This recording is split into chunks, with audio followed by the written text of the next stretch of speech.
وليكن الروح القدس إله واحد أحد علينا نعمته وتعزيته من الآن وإلى الأبد آمين. الأخ إبراهيم المحروم المستمتع،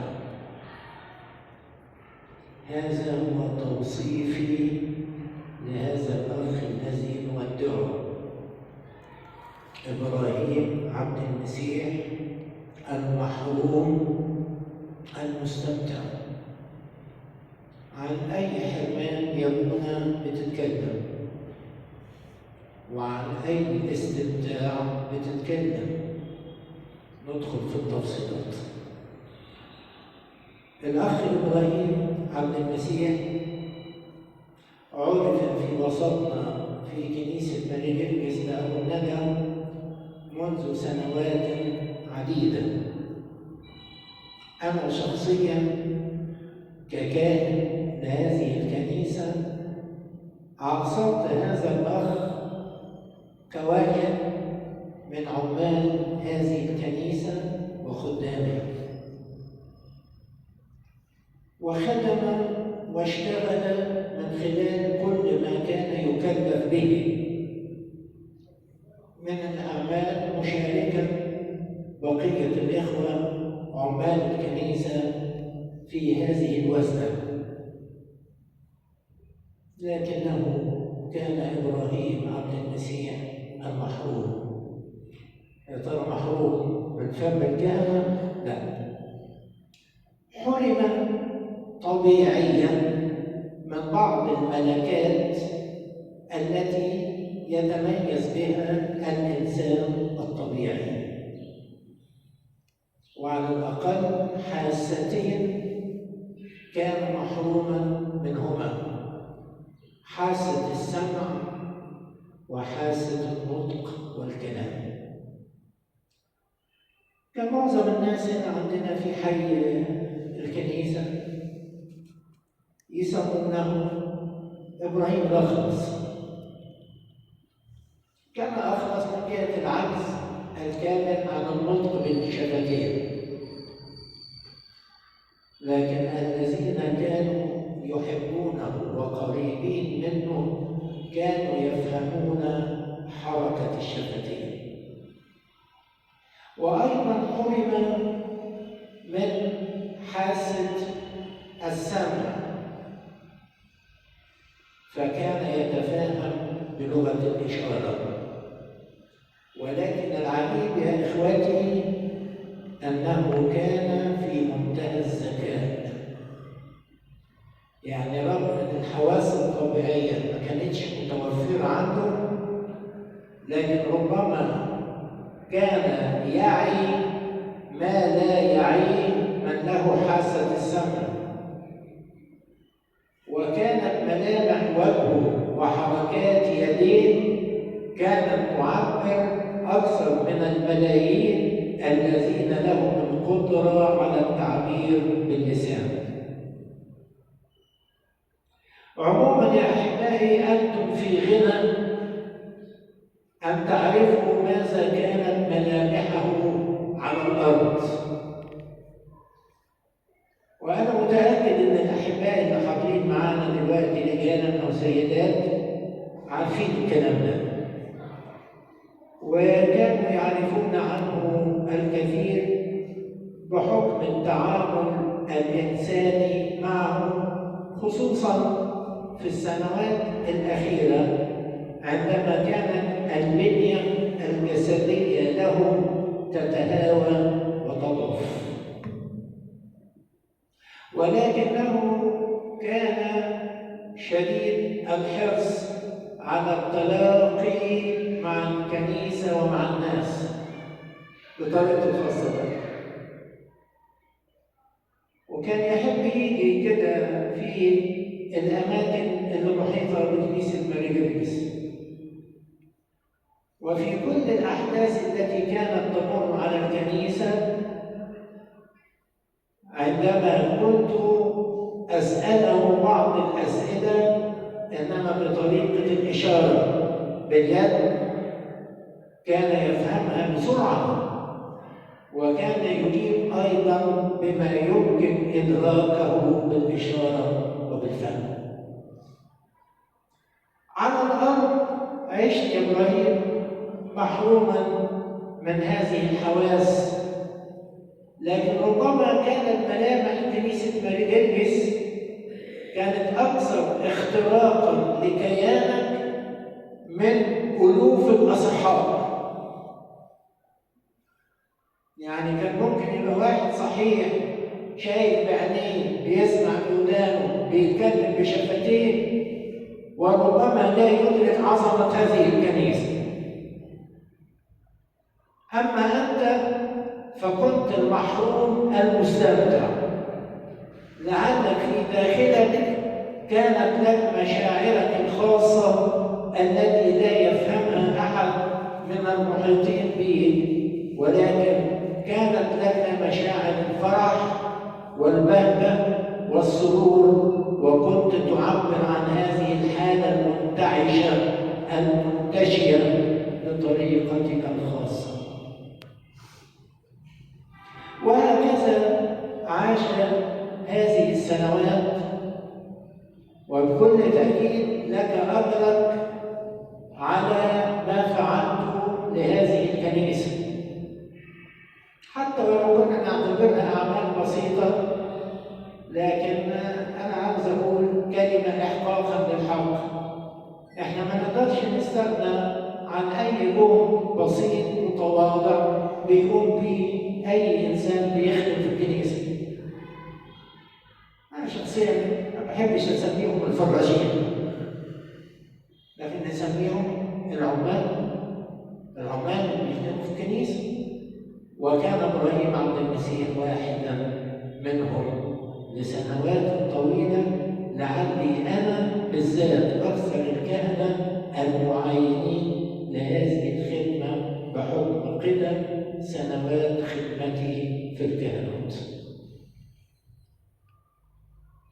ونودعك الآن وأنت بنفس هذه الملامح، ملامح المحروم من السمع والمحروم من النطق، وليس لك ذنب في هذا، كما أن هذا الفقدان لا يمثل شائبة ولا شائنة تعيبك.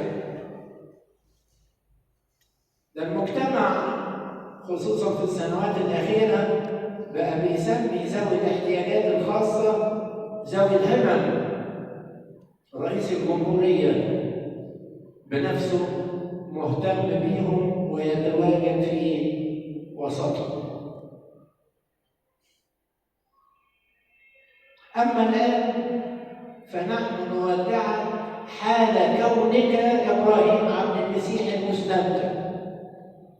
وأصل دايما في الظروف اللي زي دي بيطرح سؤال مشهور من الناس، يعني من شعبنا: هو الأخرس هنا هيبقى أخرس فوق؟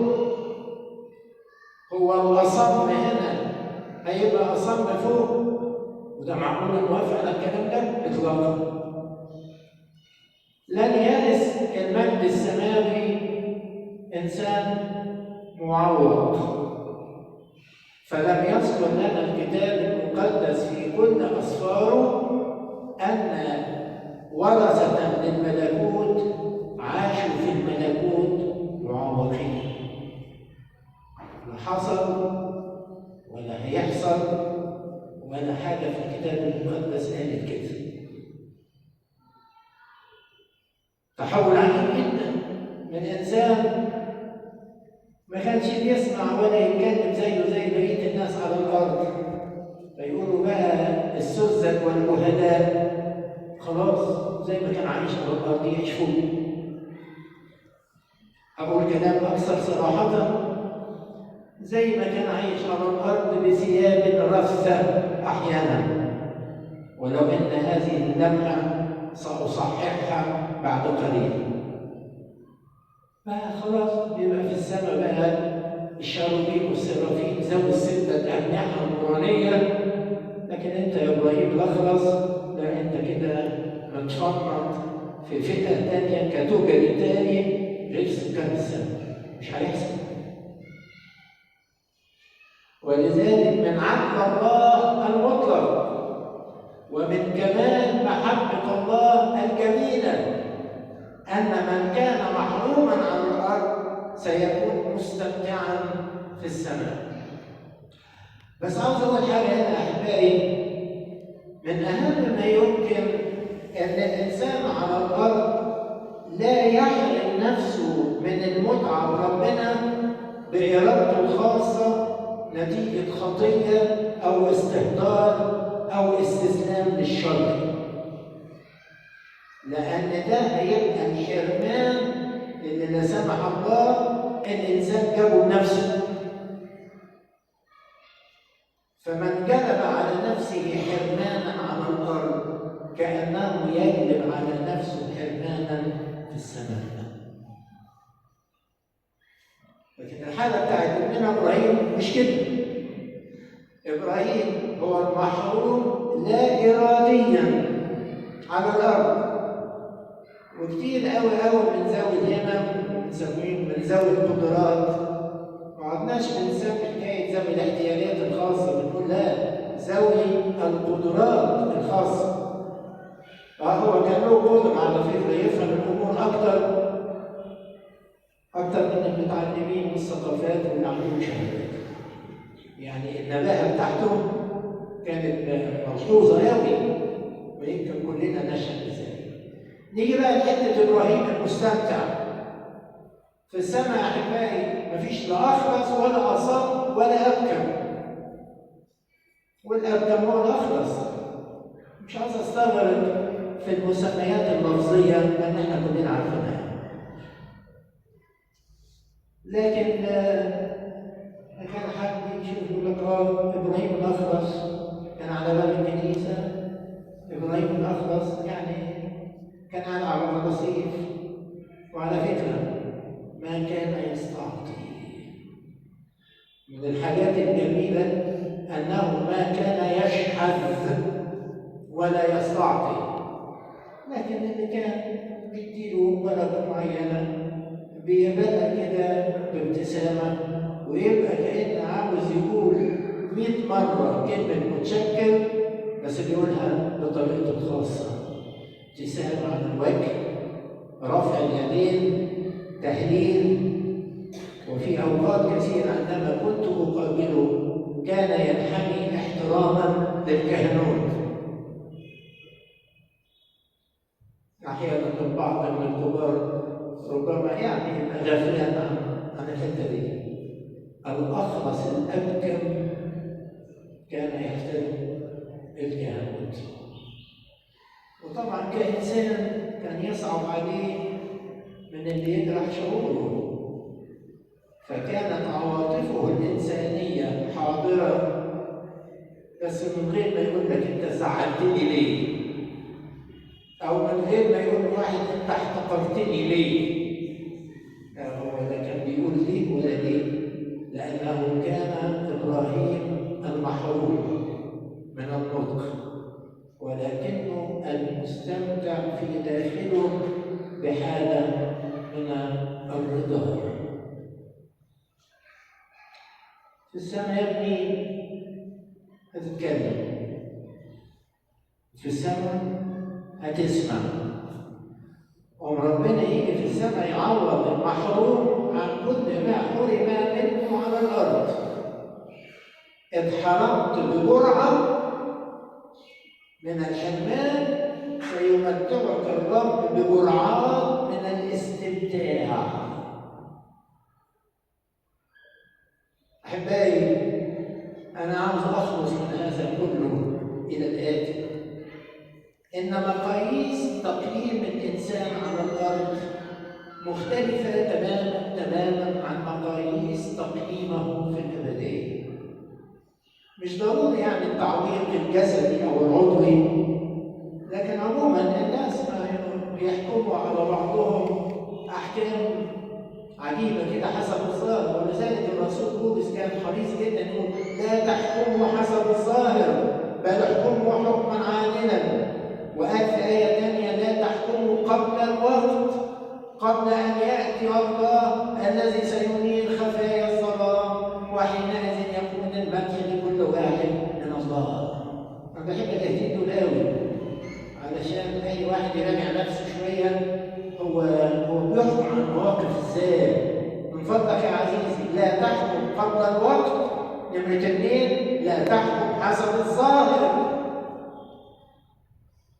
يعني ياما كثيرين حكموا عليك يا ابراهيم انك رايح فين وجاي منين.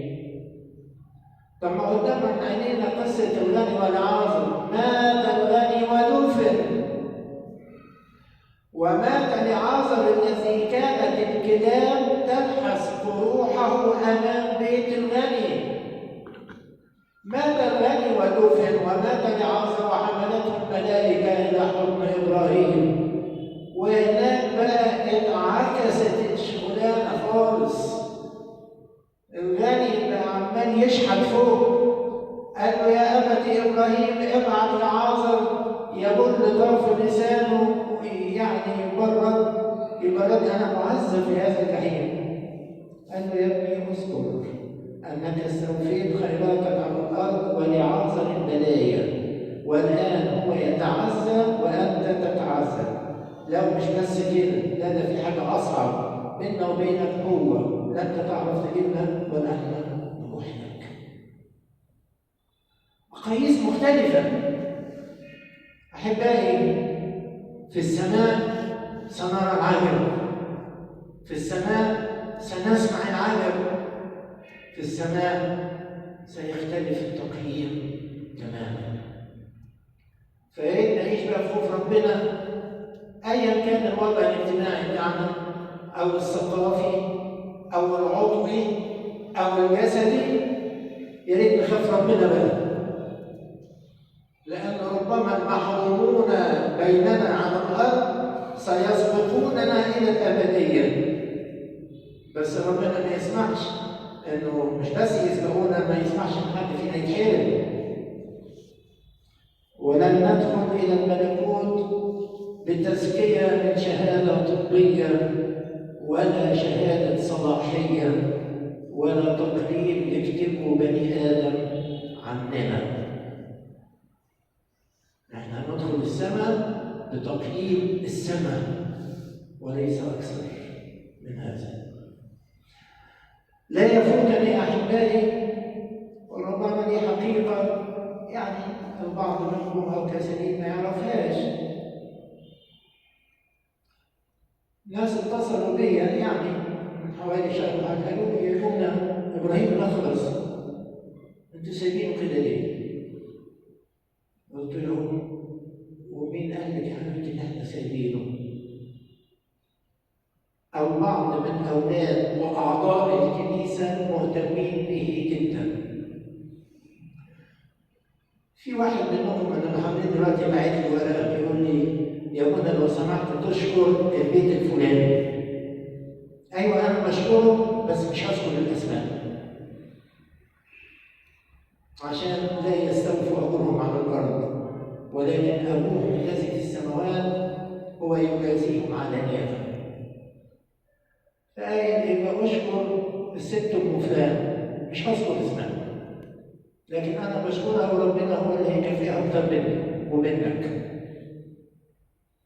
ناس حلوين كانوا يهتمون به بقدر ما كان يتجاوب عقليا او نفسيا مع الجهد المبذول، لكن انا اشهد امام ضميري انهم كانوا يعتنون به ويوفرون له كل احتياجاته. أجركم عظيم عند الله، ويا بخت اللي يخدم في الخفاء وما حدش في الدنيا يعرف خدماته ايه. كله هيتكشف فوق، كله هيتكشف فوق. وربما الذين خدموا في الخفاء سيسبقوا الذين خدموا علانية وفي الظاهر. أديكم شايفين إن مجموعة من آباء الكنيسة جم تكريما له وأيضا قدس أبونا جوارجيوس الله يعوضه مع البيت الأصيل الذي اهتم برعاية إبراهيم الأخرس المحروم المستمتع الآن. ونزيد الآباء ربما البعض سامحوني يعني معلش بتكلم النهارده كده على طبيعتي خالص. ربما البعض يقول لكم جنازة إبراهيم خلاص ده بالكتير قوي يعني أسيس واحد اللي هينزل يحضر الجنازة. أظن أنتم شايفين ما يخيب هذا الظن.